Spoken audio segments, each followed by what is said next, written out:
Hi guys, welcome to Canada Casino, your guide to online gambling. In Blackjack, one of the key factors to winning is learning how to analyze all the cards available on the table.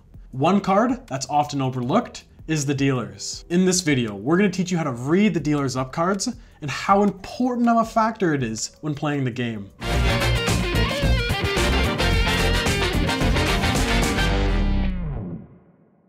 Tip number 1. Always double down on a hard 10 against the dealer's 9 or lower.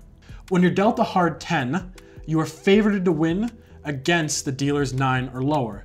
This is because you ask for another card, you double down. So in this instance, you end up with a 20. And the dealer, you must assume, has a 10 waiting. And as we can see, he does in this instance. Tip number 2, always hit on a hard 12 against the dealer's 2 or a 3. When you're dealt a hard 12 against a dealer's 2 or a 3, any way you slice it, that dealer pulls a 10 on the 2 and gets a 12, or pulls a 10 on the 3 and gets a 13.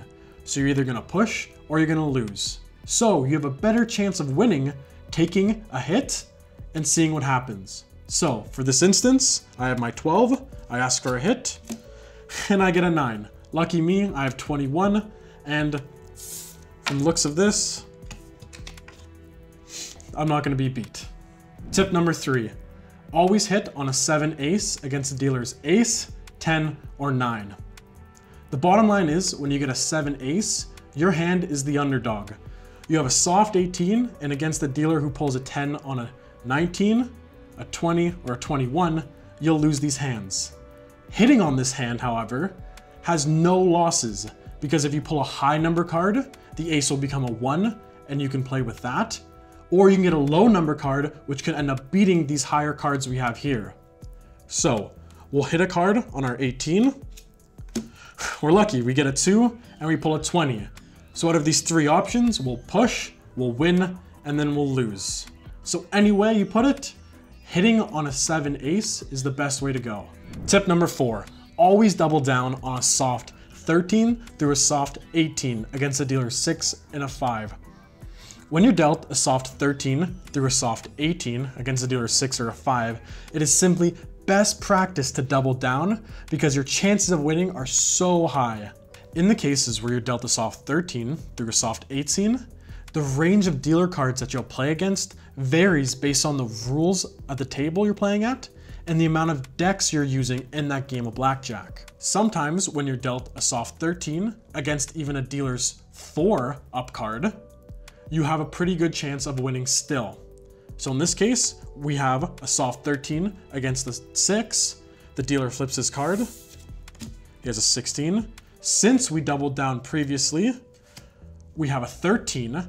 So the dealer needs to hit another card because they're at 16. And they end up with a 26, which they bust, and we end up winning the hand. Tip number 5, always stand on a pair of 9s against a dealer's 7.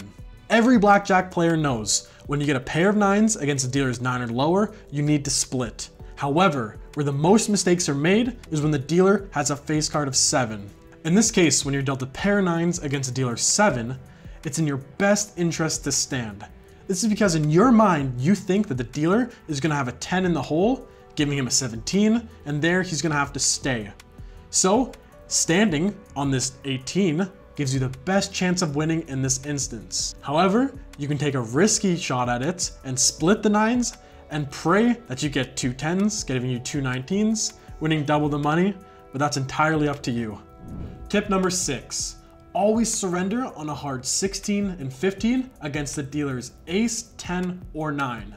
Everybody knows that a hard 15 and a hard 16 in blackjack are the worst hands ever to deal with. When playing surrender blackjack and dealt a hard 16 and 15 against these dealer hands, in your head, you think the dealer constantly has a 10 in the hole. So, to minimize your losses, you can surrender and take half of your bet back for future bets to come. That concludes our advice on reading the dealer's up cards in blackjack.